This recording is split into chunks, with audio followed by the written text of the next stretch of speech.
Alaikum bani ngali kontongo kola ngali bismillah kabondi kibaro network bi sibitulungo August karoti lisei 2026 nada kodeke ka kibaro le sambale na kibaro do alibamo la musodo ka fumu ye ko sane bala manga tele diamata IEC la ko la tapale ya mi yalan ko e boleke ka nyimba ko kanga ya da soti Joe Colley la ko e ka nomba sol walla e ka nombal mi yalan ko e ka wolle sambanan keta kuleti mi yalan ko tapale ya wala bilari nga koma abe diamu kan kajafiro mi yalon ko walla aya bulo lok IEC kay tandiro ci lako itelde lo nya a mantane silo la num fanangi be tapale yale keke la kumol kono aning fengol mi yalon ko e ko le findina mol kan ka foko electiono be tama kan nyami na wala registration mi yalon ko le keda banko kan abe diamu kan te sane bala manga itandiro ci Joe Colley lako ibe tilimbali ya min ke kam moli ya lonne andun te sonna mi yalon ko le keta 2021 ay ke jam kotake woto molbe dandala la simfa dal mi yalon kali wolli tal sifero kalbe lola walla bade dala nyaminna kuma jama mi yalon ko ate muso nyinga e wole fala kuma kangol to way mine foje aya fo e dile fanan alba mo lambe duno ka cal kono ngalla moy nga kuma kangol bonda bulu budun salten to ngali jeya tel mil kala moy banko kono anim banko bantala alnal badi ma pamane la barka ba jalla may ko nyimala submitted to stakeholders including political parties you made an error and which is unacceptable as a commission. You got millions of dollars that are being paid to you.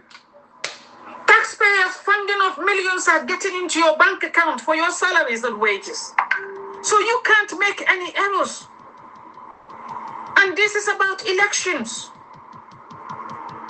So now you told people, oh, by the way, during the extraction of those information, we made an error in the first week. The first week, whatever we collated wasn't added into that USB. Why didn't you check that before you come and speak to the public? Why didn't you check that? How many departments are in their office?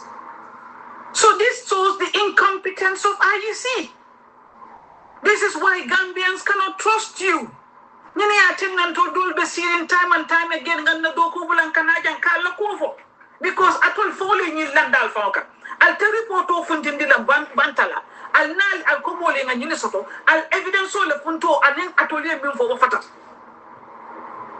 so say al ko 3,713 people al ko first week ko al la computer ay nyine keten nyine manke command system whatever however you guys was displaying it I'll trust none of it because no minka do ko okay with computers ndonga don ne ko mim possible to ani mim impossible but if maybe na karekoto bondika ibadi la Gambian wala you cannot go and haphazardly think that this is rubbish you're just going to put on people.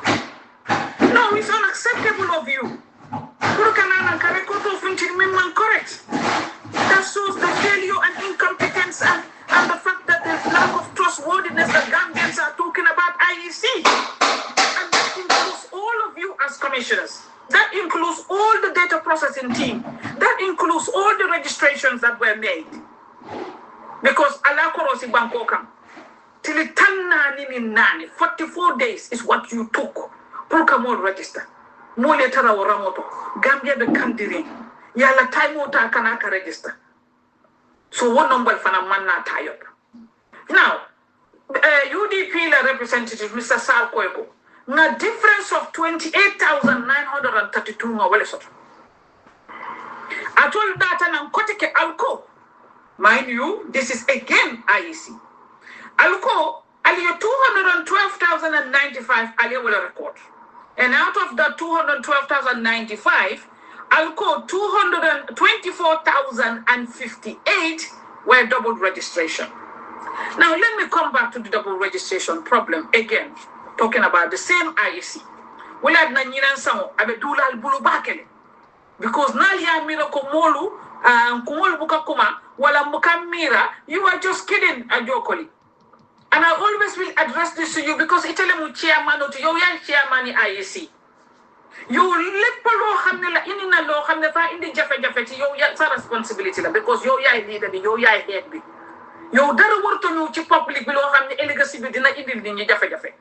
Techitanka yo ingem because so them engane dangen am double registration 24,058 nañ laajte loolu naka la mun a xewee jokkoo yéen da ngeen dem ngeen am fond ngeen ne da ngeen di am ay computerized system boobu dafa am facial recognition man ma ñëw register Banjul ma demati dem register Serekunda système bi alaw ma loolu naka la mun a xewee loolu naka la mun a possible si IEC every individual sa kanam benn rek la ci àddina bi suma baaraam yi juróomi baaraam yi man dong la si àddina bi loolu la ñu yàlla bindee Adama suma recognition bi suñ ko jëlee doo mun a nuróolee keneen nati in this dunia so yow soo demee nga ne da ngeen you guys have done a facial recognition exercise. How are you able to register people twice? And that tells every Gambian the contributory factor of errors that you have caused this 24,000. Any person that you're taking to court, the first thing the lawyers will tell you is that the error is generated from you. Because actually for a problem of create. And Amanda Wala, I'll totally a new registration will create for 2021. That is another blunder that I believe you IEC did. You said every 10 years you have something called the 10-year rule, where every data is extracted. And every 10 years, the old data is deleted, according to IEC. So now, 2021, you went all around the country. Banco Baker, Altata Lemol register. Adum, mind you, new registration kuta Banco Baker. I'll have it. Let me message this person that I'm live. Hold on.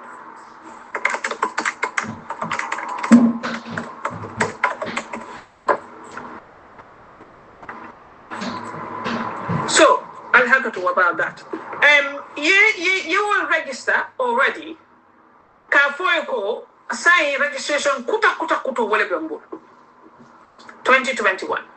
Why is it that IEC will now come and publish information notifying Gambians that if you have a registration or a voter's card of 2016, you cannot vote, you have to now come and re-register again?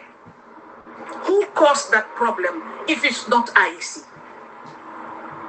I told the record, in 2016, ALCO is all deleted. All registration card or voters card are all gone.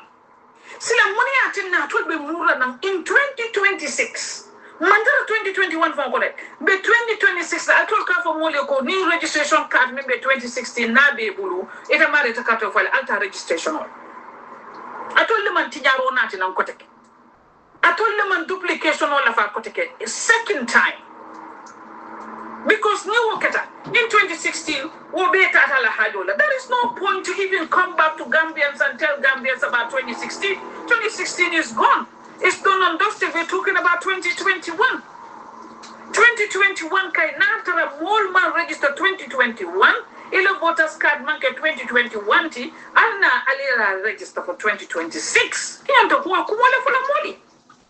But you cannot tell people yen hamgene already sent 10-year rule be 2016 a coalition believe I have you both them na yen what will you know what gene what a notice which you did is still on your website yen gena ya khaligay bi yen yoka 24,000 ñi nga xamne la ñu ngi duplicate am ngeen ci loxo now ñi nga xamne ñoom tamit da head na helmet wala dañ faté wala is a and it's an yeg moy 24,058 Joe Colley mu ne loolu mooy double registration léegi gay dem ci seen système bi de Joe Colley men ali screen o ma nga sele because TikTok be warning keka ali screen o tap dabanding so that we can go. TikTok is sending me a signal now.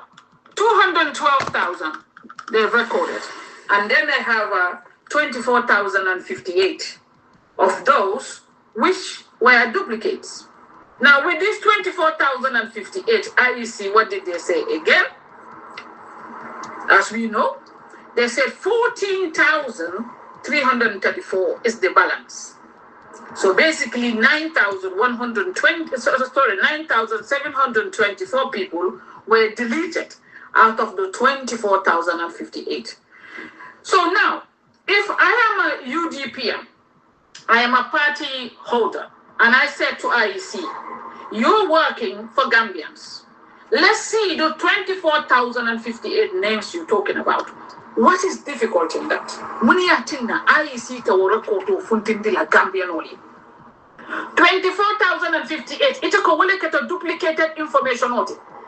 Then maybe I will to delete la. Yeah, tangi stakeholders as well. More nyaya jeleman. Not a falanka print. Could only mark terrible. Altalia download alia USB kono. The same USB. Alia in 212,000 academic. Alba kenolo to faname. Alia di mula. Whether it's a soft copy or electronic copy, whatever name, but at least people can see that. Allah page or Allah website or Allah upload it. It doesn't take 5 minutes.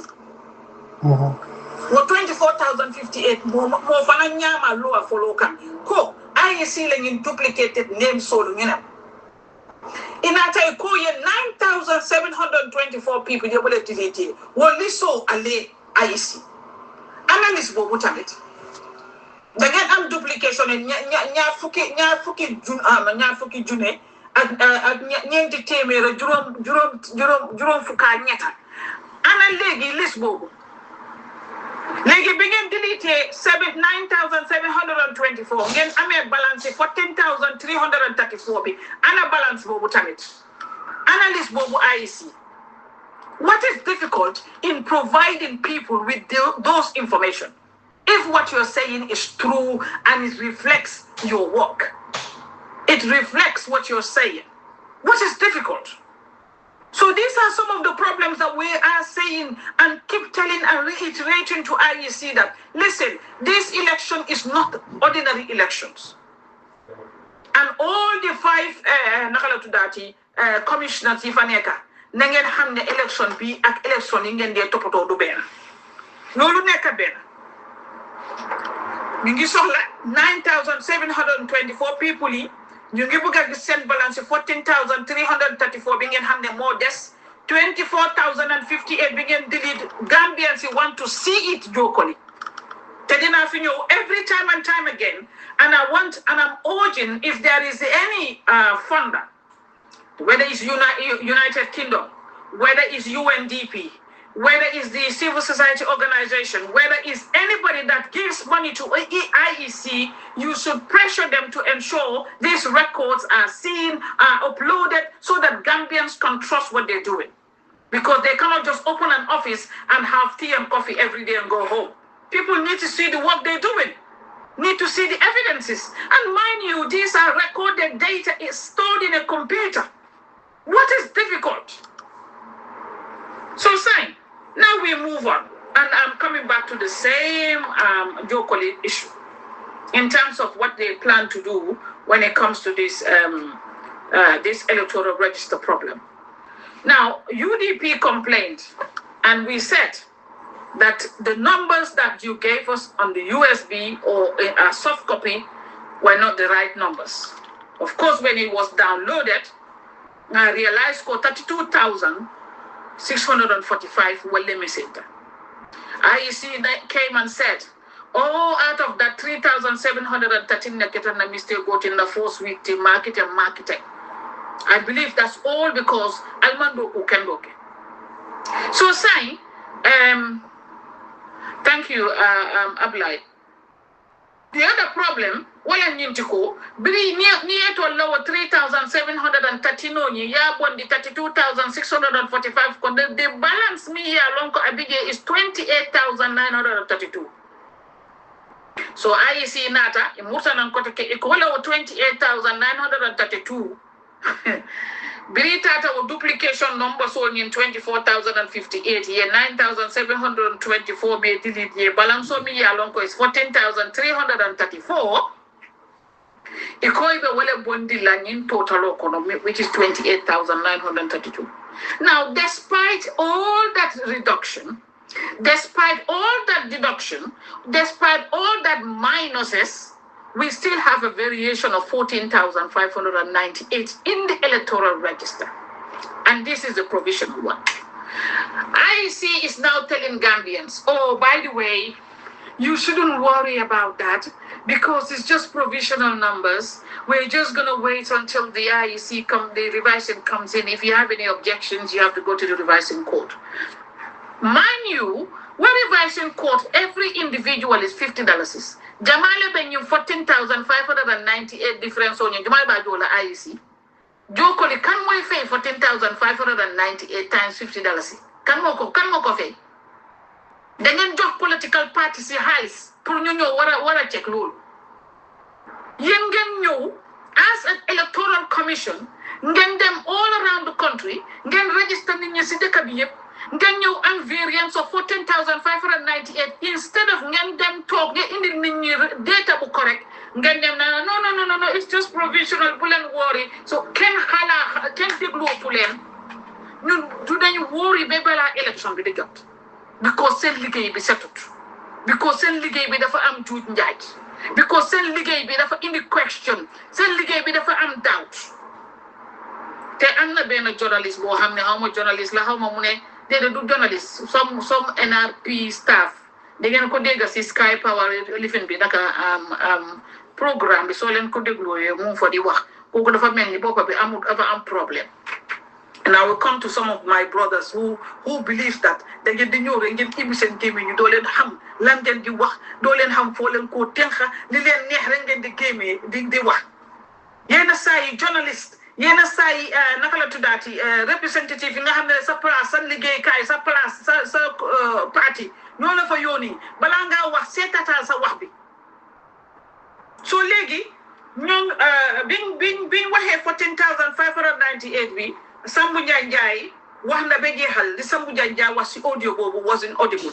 But I wasn't convinced of the way he was even talking and expressing it. Because again, if you want to tell me I have a difference of 14,598, I think what I would have done is take my small laptop with me and then I'll tell you, oh, by the way, your record, I have this, I have that, this is what IT gave me, this is what we recorded, this is what, that is evidential.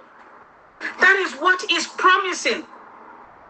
That is what is trustworthy. So that I can be able to understand, where the error is. But if you just tell me, oh no, I cannot worry, I'll say Doroni IEC, Ning Tata revising court, Alena and Jojo Baka. No. Revising court objections and appeal on the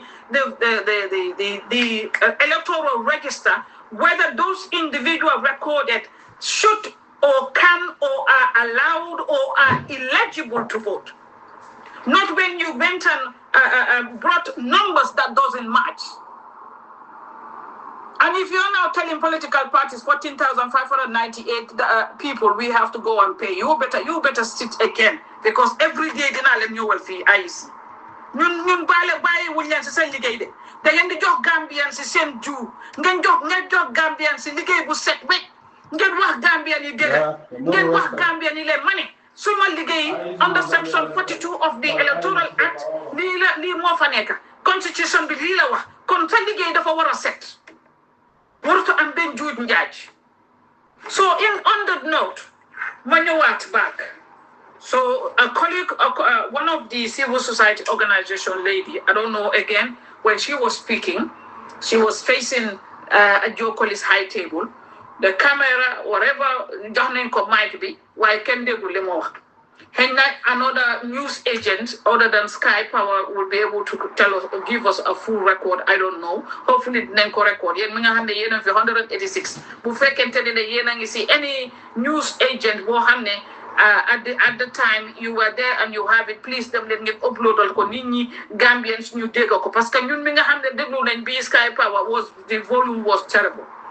All right, so lady sister bi mom mu ne Joe Colley teamami dañoo ñëw joxe notice 1,694 comme ni ma leen ko wax fii loolu mooy dañoo dem Banjul amuñ fa nit waaye am nañ nit Kanifing so Kanifing 130 yi dañoo dem si kër 130 kër ñu taxaw fa issue tur bi wane ne su fekkente dañ dem fekk benn baabu faj ñu ne baabu yow de IEC ñëw nañ ñu ne ñu saaf la lii parce que yow sa tur bi mu si electoral register bi waru faa nekk so revising code dafa ibi waxtu sangam soxla nañ fa dara pour nga ñëw wax nit ñi lan moo tax sa tur nekk si register bi te yow nekkuloo Gambia loolu la notice bi di wax so notice bi will have to be sent to that individual which means IEC den taal seen moto ñu ñëw kaani fi nde visit 130 kër 17 kër ibi tabiri kama office le ibe 142 compound kodda keme kodda talul anin fula ibi ta wollo to katanye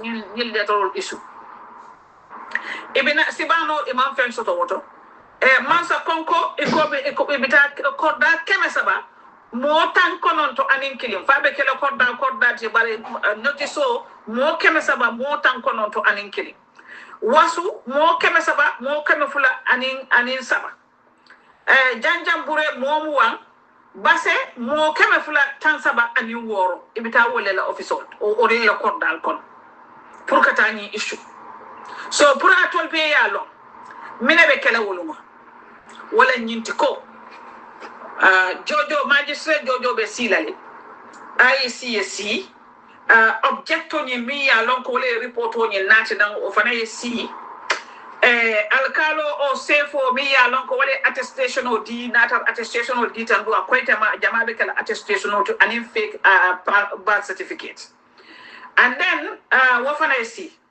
so sign ita mi yalon ko itelem the objecto ti ite na ko ntele to mu karti be United Democratic Party example so sign natale fatu file nyinti o fatu sanelem atatala register tanda manke Gambia no ndebe tunko men kun nantelem ciama no ti on telem tente nda to fele amantaraje sorry ato manyanda taraje amanke Gambia no so ibinal now two things lebe kelawol ibe nyinin kalale whether ita mo Gambia nolti ila kaytolo asoto to nyaadile ibe nyinen kalawol ninja tarafanan ko tappale ya ye fraudulent behavior leke alon ko ita fana you could be subjected to criminal proceedings it's over na law katunie law to law atinya ya lon ko e banke Gambia not e banke imanya na je kayto soto la sapo voters card imari bota dan Senegal le o Casamance le o Freetown le o banku do inata imanya na kala Gambia not imanya na election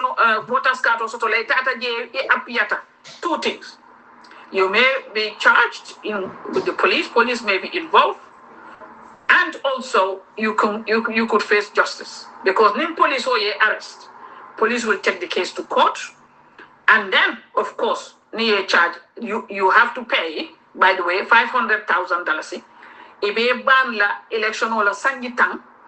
Adum for a minimum of 2 years. Ibe walekala. When sentencing guidelines sort for electoral election fraud. Class wolo.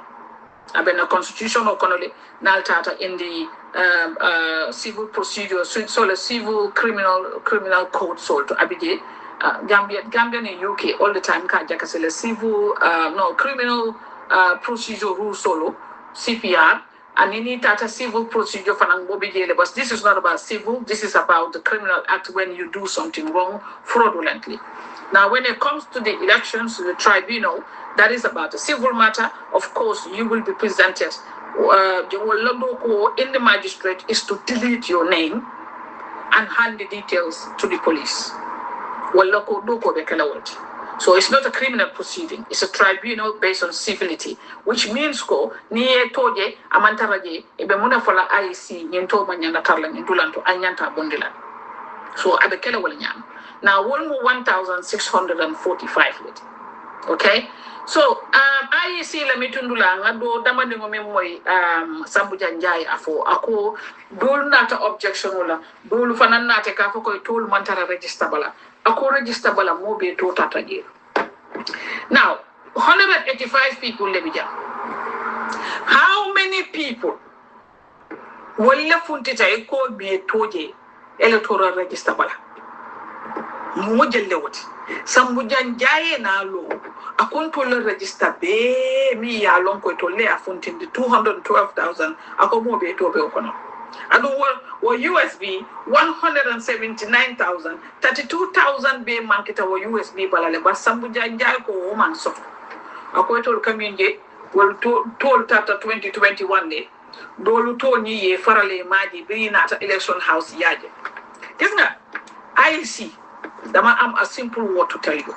Gis nga film ni we are in the generation bo xamne computerization dafa am nit ñi dañ am seen mobile phone, data analysis, data transfer, data naka la tuddaati transmission dafa gaaw pour ne man dem na register na suma colleague bi sa Hadi Demba turam appearut ñu suñ fii United Kingdom bam yónnee gaayam mi te moom 2026 bi la register turam nekku fa nga ñëw bugg a fenloo Gambien yëpp ne yéen li ngeen xam yéen a nekk ci dëgg Gambien yi nekk wax waxi fen xam nga te malong ñi IEC moolu confidence min be la Gambien wala style on ñun doo ko ñañanta fali Palomba.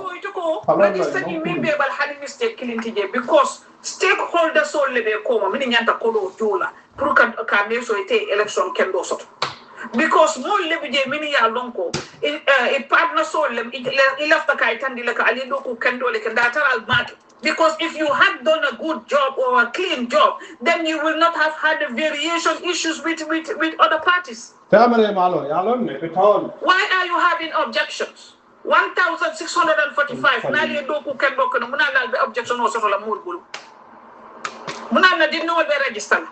Munana IEC be attestation or accept la ama for one boy ka alta national ID card or national anal birth certificate.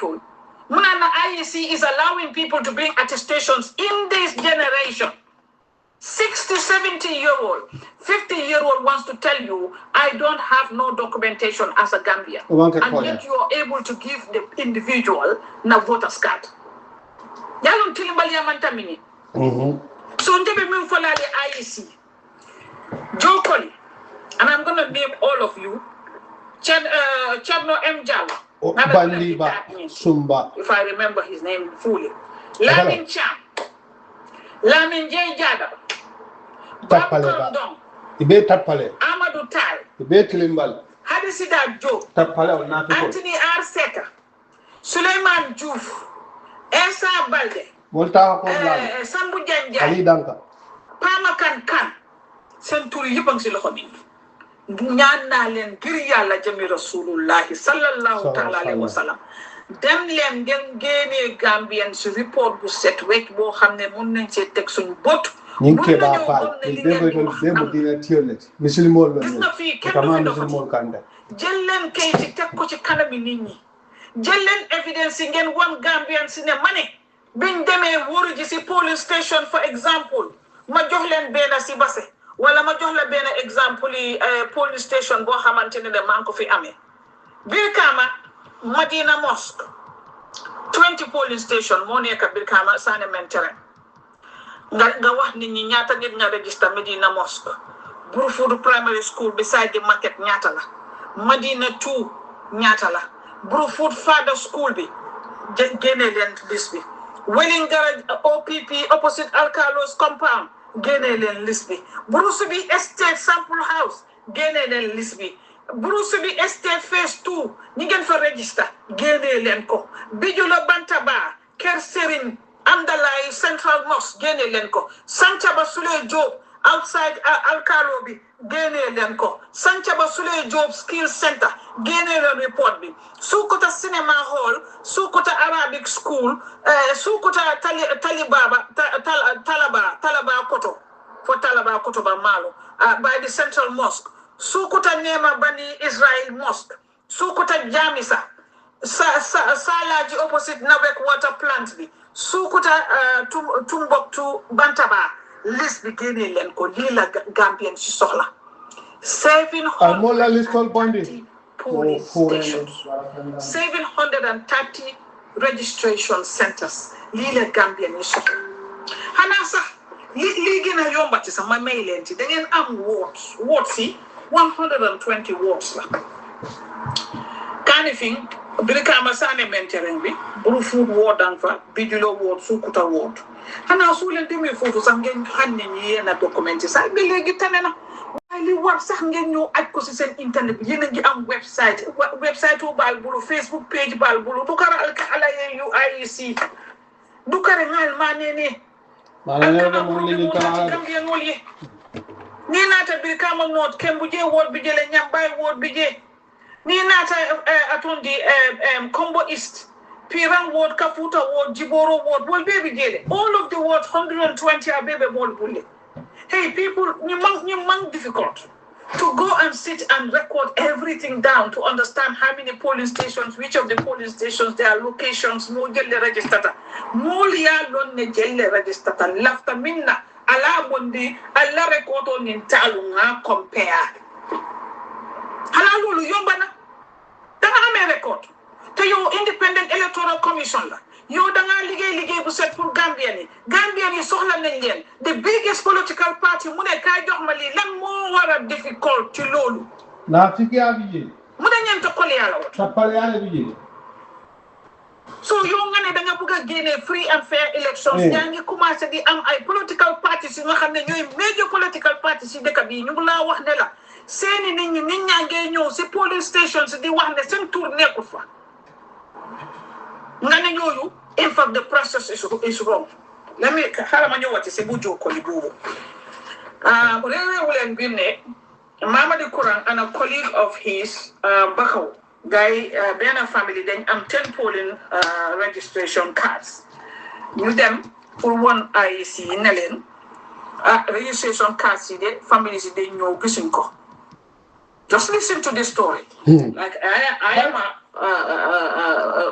person that have family registration cards, which of course they're consented, and I kept them because I don't want suppression. I don't want voter purchase. I don't want them to buy my family's voters cards because I am not even giving the chance to anybody to bring your bag of money in to collect those data. No. So no la ñu jaral ren. Léegi yow ma ñëw ak voters card yooyu pour wax la nga cegal ma nga ne loolu sa dafa wrong dañ war a follow procedure so da nga bugga nit ñi fayee seen pass from naka la tuddaati naka la area bi tuddaati sax Bakaw ñu fay pass ñu ñëw toog seen office waste for time ngeen check jëlaat joxaat leen beneen fan ñu demaatate fay seen pass ñu delluwaata si ñëw yow because loolu moo xewoon.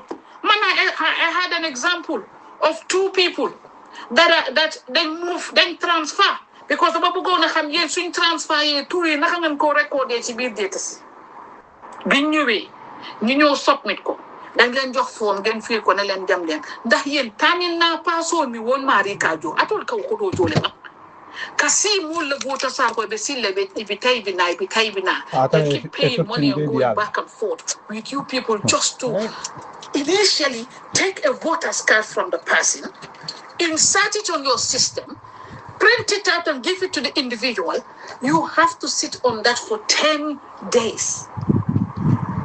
And you yen buga wax nit ñi war nañu ko jël li ngeen di wax ci ak li ngeen di liggéey IEC yaa ngi amee computer yaa ngi amee sa card man maa ngi dëkkoon Serekunda ma taxu ma dem Jambanjeli wala Birkama ma ñëw sa yaram Bamba xawma election house ma ne la dama bëgg a ceeñ pour yow nga dugg foofu nga check nga analyse def nga déedéet boobu tam is a problem. And the same IEC again ngeen di doxal dëgg waaye dem ngeen jox nit ñi voter naka amende boo xam ne la voter record boo xam ne la méngoo wut amende bi ngeen wax. C'est data analyst team bi ñu ne la liñ leen jox li nga jox public bi ak ñoom liñ la wax dafa uté xam nga loolu gàcce passé wu lii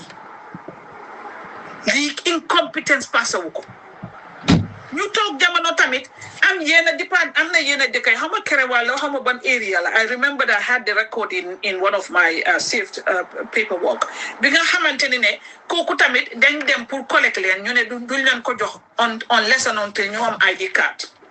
Lu tax balaa nga ko jël sax doo laaj boromam ana sa ID card léegi dem na defar ko waxtu jëm katale donc la ñu jël report la war katale te yéen a ñëw ci dëkk bi fii di wax nit ñi ne we made a mistake of 3,713 yéen a ko wax nit ñi ngeen namati wax nit ñi ne you have a duplication of 24,058 IEC and And this does not start with this because you understand initial problem when begin doing first week of the provisional registration exercise. I remember coming live here, Mankowa. Manale ningen di tabulete lead in the show because Gambia 7 regions nyofaneka. Banjul, Kanifi, Kerewan, Birkama, Mansa Konko.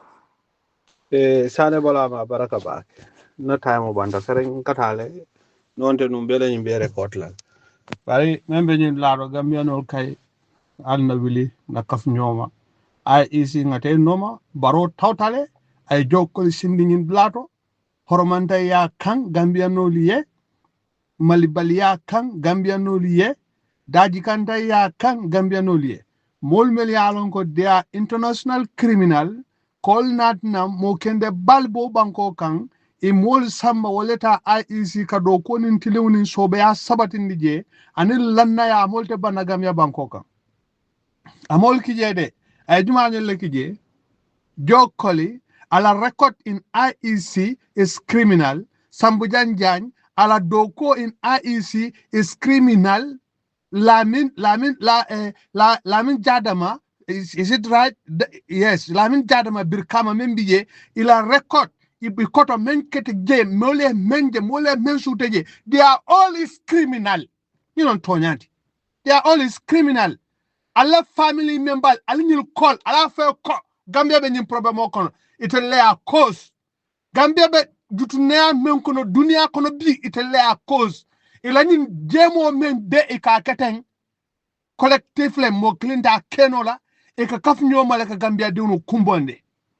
Altonya fal ba diunu Momo ba diunu be nyunkon altonya foye.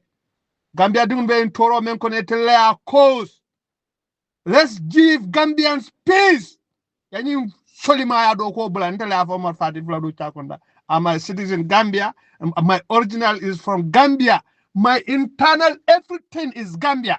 So na bankolo nyanta na nyanto fala jel. Ajal laka decide kabanko kamosi ni molkundo primary school student olamati ama crown soto ama daji ko soto amo barakandang amo hajintang me alonko ama misilmo la hajo soto aba banko dundi gam problem woko manyo learning cause IEC international thief, the big thief in the world, the big thief, the big criminal Chorna Jallo ya nat na munela ya nat na nje munela praina dum IEC kono ka found back date awda maneno ka found bondije ka found dundije awda maneno bar aliyamra gambianol bal tulaje aliyamra bankola alfa kendol bal tulaje le bam aliyamra banku din kendol bal tulaje le bam ko sane bala man sival aliyamra wol bal tulaje al karante nyaaw wolle karantalti isal karande ale faale dun jahannaba ale na duniya ko take yal karande ni mu tiñarol al tiñaro bula atel ka atel be mu duna dun kal ngil mel be to futan kabbo Sambu Janjang la Joe Colley atel be mu dina dun kelleti al be mu dina dun kelleti dina juma ala sonda ke ñom mo nakare Joe Colley ni mu Christian timan so ñinna atel mel fanal bebi je ni la min Sambu Janjang be la min Chorna Jallo atel be albe mu dina dun kellede munatina albal nyon dina dun kel albe torala alkaf nyoma ale banko mol tora banko mole lanna men dialle kaljo taxpayer sol la kodolla hani mola kayto e problem o sona nana ta jaka fansun kodolla jo by 60 years now 61 years now Gambia fansun fola nyanta kel ina nyanta kel fa ina nyanta kel no Gambia is very sad no Gambia ko bala fa warta imemira ko sayata baila banko diunu wala kodo iko sika ika pradol sangale katkato pradol nof yo saya sika yadi atolla o banko diune na kuteke kana wala patiola nyaton kolena iko nyimmo mallala alla fomo me kanata banko diunu kela kodo bondi ko jo nyim banko ka ibe katkato sanatel mo mondie fola nyanda kel wala nyanda kel 61 years gambo banko me ya fansoto by this time bankola central government e mo lakkodo be muta ya be kaf nyoma fem manke tella do koti faybe sila nyame be men calculate le be electiono sunyala nyame e be kanyin calculate ko na bankola carte keso nyanta wala defend la na bankola territory nyanta wala defend la na banku diwnu nyanta konko bola wollela na banku diwnu nyanta silaw bola wollela na banku diwnu nyanta wala nganyandi la banko kan na banku diwnu wala nyanta jarala nyim banko kan je kana finde da banku do te da jarala bari ay mo furi mo barakanta mal e bu kanyin calculate e bu kasi kanyin discourse inyanta kasi kanyin le discourse nyim banko kan bi mo man nyane taraja membi de jarala outside e bu ko discourse bari telephone ni courante te jara banta iba manual ni courante te jara banta ela musol ni courante te jara banta ete sila yin calculate ko banku din do lebi jam million ko wala taxpayer sol wala kam menjo tax to wala kantol jo woni yatin ne tax falan ko take ka serindi kono lamin sila be kondon ba me lebi men fala nyim banko ka ko bala fa wata ba se ko ngal konto ma nyim banko la ko bala fa wata kono ngal update wala mal kam men fo nyim banko mo be nyanta nyal wala nyim banko ni IEC leka ni IEC they are big criminal o damma yo le kaf nyoma ka banko la institution mumo ka dila fo la nyanta kala bang lon nal be nyim banko ga mel ya lonko ila londo iba tamandle ning ala teme man sila fenya fa ala wol be nyim banko kam man fo wala nañu banko la koko bari ngamo be konto c'est ma jade UDB fola ngamo be konto ani audio wo fula forum diol banko diol même bije slanti je jakalti je wolom be lole normale jokol ila decision no wote tamala nyim banko kan adama barola decision no wote tamala nyim banko kan sambu jan alla decision no wote tamala nyim banko kan banko luale bije katra fayo free of charge al nyenta lola wala ko conduct nim banko kan banko de la kaytol alias ka aliadila muni atinna ale molu letindi for by this time al mom molla kaytol be tablet ale findinde ale total registration of be di mol kana ta nomination all very soon mol kata very soon mol kata nomination all al be siri alial nyakas al be tilmbal yal banko de wala ma tella jutiti ni tankata je ko ha mol diam kuy kay kan le free juma mol bal jokan na kodola mol diam kunkal kan atel manna ale kuma mol kunke la min jada man ko ngamoy wala lo ka fuko ke kutim mome wuluta marché kono kitim banti o bambala fo kitim banti because I don't know I remember or that nonsense kumo ite ke baba ibe siri population no men alon ko nation ikasi wala nyato ibe diamu kan ibali ibe diamu kan ifali ibe diamu kan idokoli ibe diamu kan ibinkinyoli imam malu iman sila ban ko men ya fansoto sanjita woronin kle e ka diamu mole kamere tele keke nda dol ini dol be nyoke be sitla isla ni sito santo wala ni to santo to kati ya dila ya dom ni pare to koteke ye bloku o bloku dio ni ko ya min dia ko ya da ko ya de ye londi fanka alaka diam mol kanden alnata nyim banko kallo keklong albe dawda IEC atelle kalbe banko na karali men last time way kijak alngata dron alngata sa nisi même femme samade o man bina kala suman yo mbadi ngol mbele ko mol moy mili fota nga moy fana nga fota nyaminna mbade muso sani bala mamba tentilo mba jayila ala analysis are always brilliant definitely speaking te kala mo yala baki andum aka kuma kan kende balle fu aka kuma jamale bondi moli nyoto amojin Gambians to listen to this lady ala kumol ka sahaya ka kende ya ala kumol ka ke kuma kan wal tindi alon ko banko na farangle noroli United Democratic Party bar banko mu me be ya dol na fala parce que mim mabota mim mantani sidola jenkobe dawdanta ko le tan banko dingol woto mba tentula la londo mi yalon ka banko na fa wala banko dingol ke na fala fana mba tentula wala ka jayi ka nimbara manyina fana mol mi yalon ko le kal lamay banko kuna nim banko bantala woto ngal nal badi malen pamani ala ba